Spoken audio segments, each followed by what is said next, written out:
ስንት አመት ስኖር ቤት ውስጥ ካሜራ መኖሩን አላውቅም ነበር። ነገር ግን አንድ ቀን ከመዳም ልጅ ጋር እንደተለመደው እየተጫወትን እያለ እኔ ከማስበው ውጭ ሌላ ነገር አስቦ ኖሯል።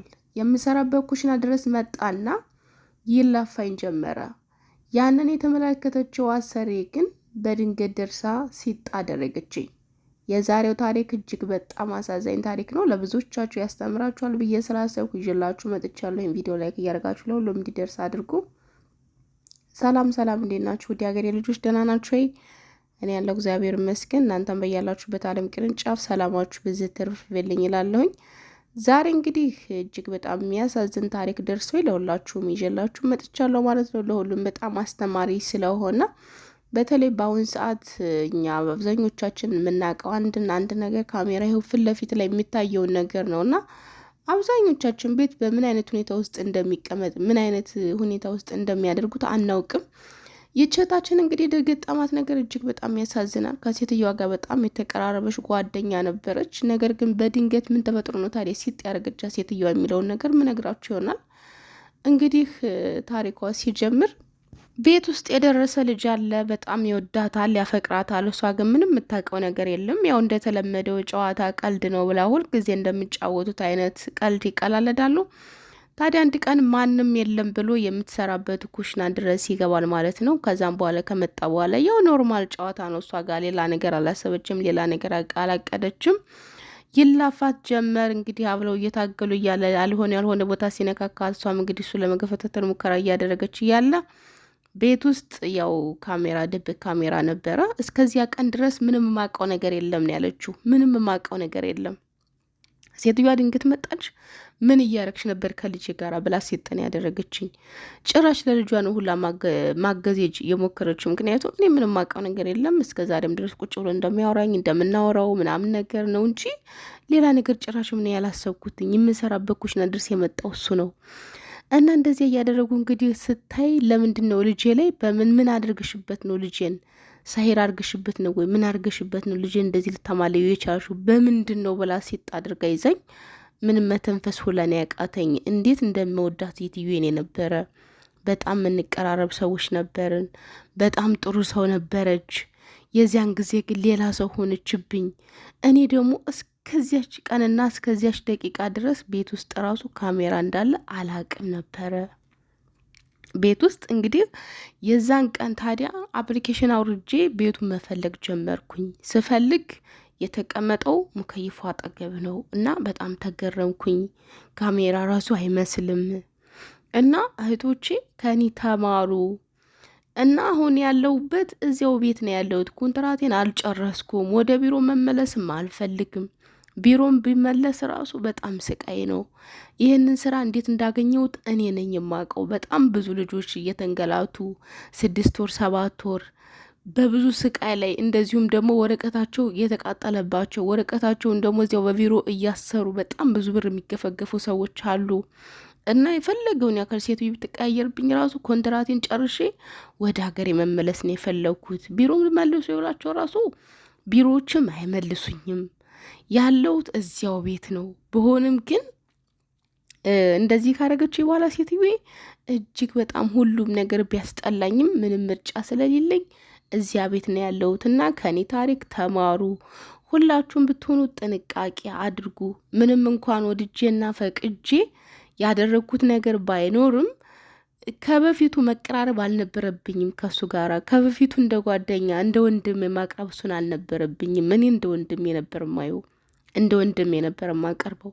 እሱ ግን ሌላ ነገር ኖሯል የሚያስበው። ምንም ማቀው ነገር የለም ብላና ሁላችሁም ከኔ ተማሩ ብላለች። አንዳንዶቹ እውነት ለመነጋገር በተለይ ደግሞ ተለቅ ያሉ ልጆች ከሆኑ ጭራሽ በጉልበት የሚያስቸግሩም አሉ።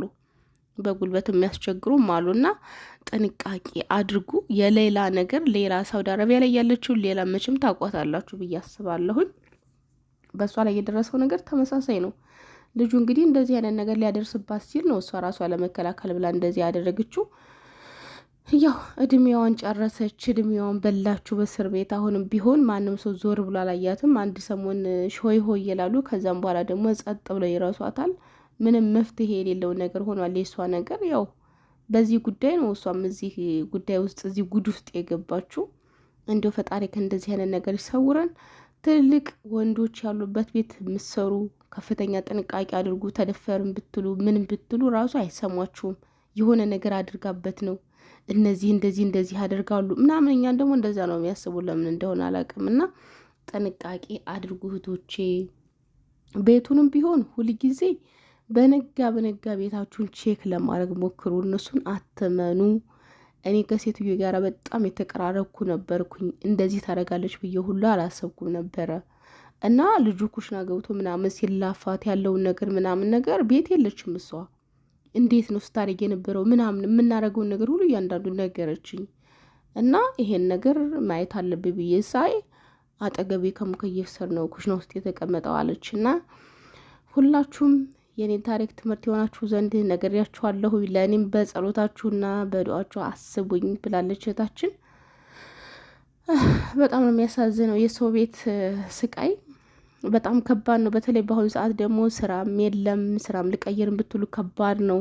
ቢሮ ራሱ ብትደውሉ አይተባበሯችሁ። በቃ ልትሰሪ ነው የመጣሽው፣ አርፈሽ ስሪ፣ ስራ አይደል የፈለግሽው፣ ምን ፈልገሽ ነው ምናምን የሚያመናጭቅ ነው እንጂ ያንቺን ጉዳይ ትልቅ ችግር ውስጥ እንኳን ብትገቡ ማንም ሰው ጉዳያችሁን የሚያየላችሁ ሰው የለም። ጉዳያችሁን የሚያየላችሁ አካል የለም። የሚያንቋሽሽና ዝቅ የሚያደርግ ያልባሌ ንግግር የሚናገር ሰው ነው ያለው። በራቸውን ከተቀበሉ በኋላ ሲጀምር ዘወር ብለው ሊያዩን አይፈልጉም።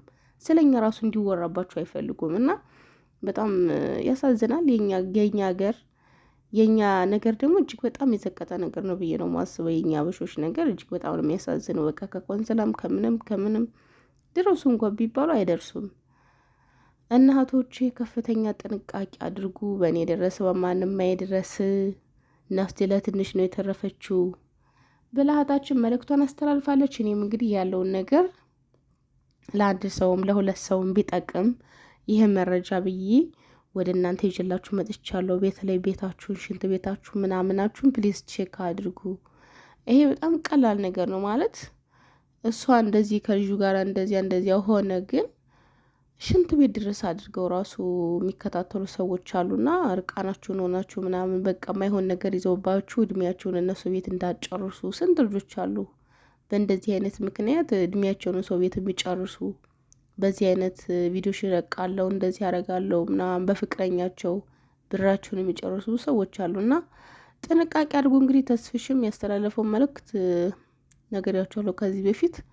ሁላችሁም ያን አፕሊኬሽን እያዛችሁ የትም ቦታ ስትሄዱ ስልካችሁን አብርታችሁ አይታችሁ ቅድሚያ ተቀመጡ። ፍቅር ምናምን የሚባል ነገር የለም ብሎ ነው ተስፍሽም የተናገረው። እውነት ነው።